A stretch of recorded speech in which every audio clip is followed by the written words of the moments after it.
So for number 11, we're given 5 proofs from A to E, and then it's asking us to grade these proofs. So we either give a grade A, that is correct, C, which is partially correct, which means that we could correct it easily, maybe with a line or two, and F, which is failure, if it's incorrect or it has just too many errors. So let's begin.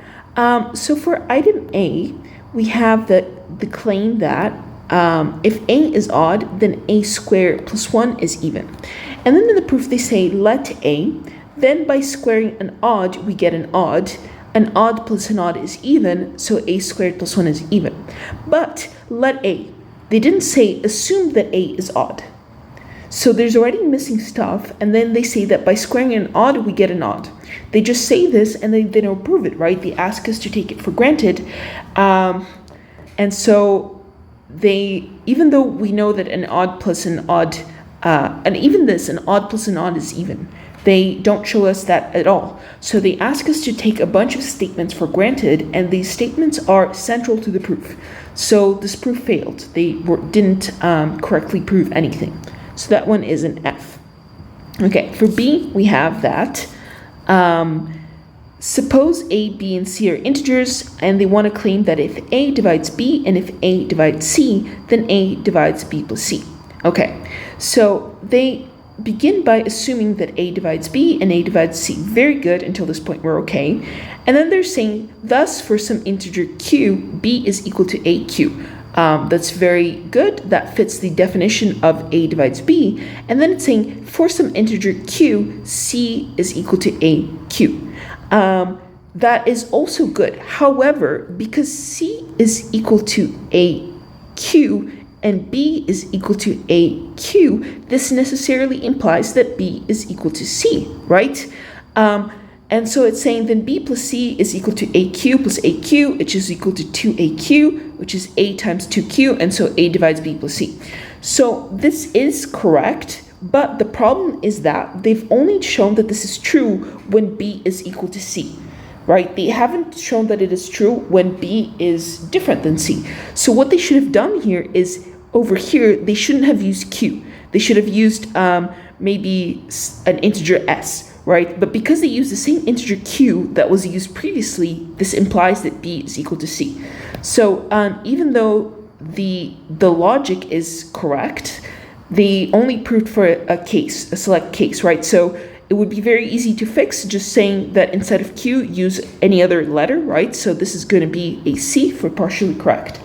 For item C, we have the claim that the sum of x and its reciprocal is greater than or equal to 2. That is, x plus 1 over x is greater than or equal to 2. And so in proving, they're saying multiplying by x. So multiplying by x, they mean that multiplying x and its reciprocal, right? We get x squared plus 1 is greater than 2x. However, they're already assuming that this is true, right? They're assuming that this is true, and they're saying, hey, if you multiply this by x, then you get x squared plus 1 is greater than or equal to x. So what they've done is they've assumed that their conclusion is true. So this is circular logic.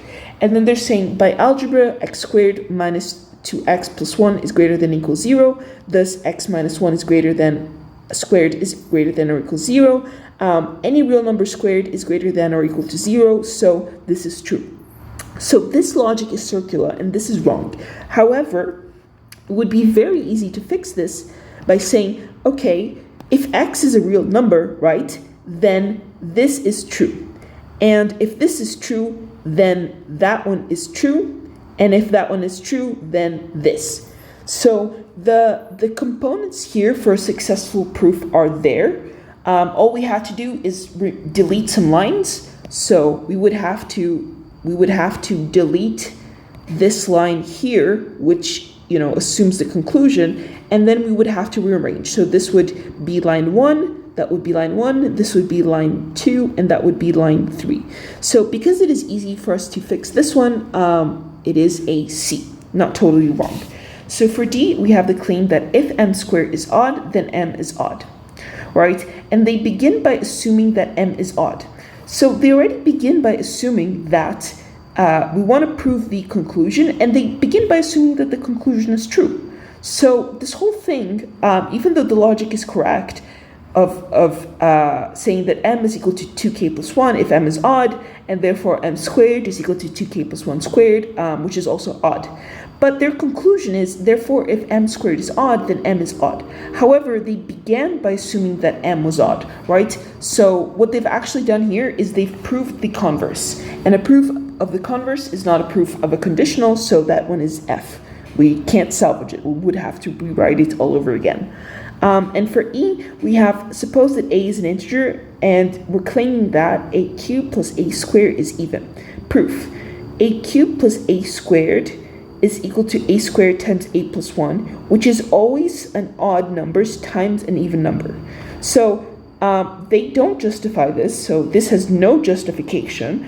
And then the conclusion is, therefore, a cubed plus a squared is even. This also has no justification. So they did not justify that it is always an odd number times an even number, and they did not justify that this fact implies that a cubed plus a squared is even. So there are a bunch of claims without any justification for it, and so this would have to be rewritten. So that is an F.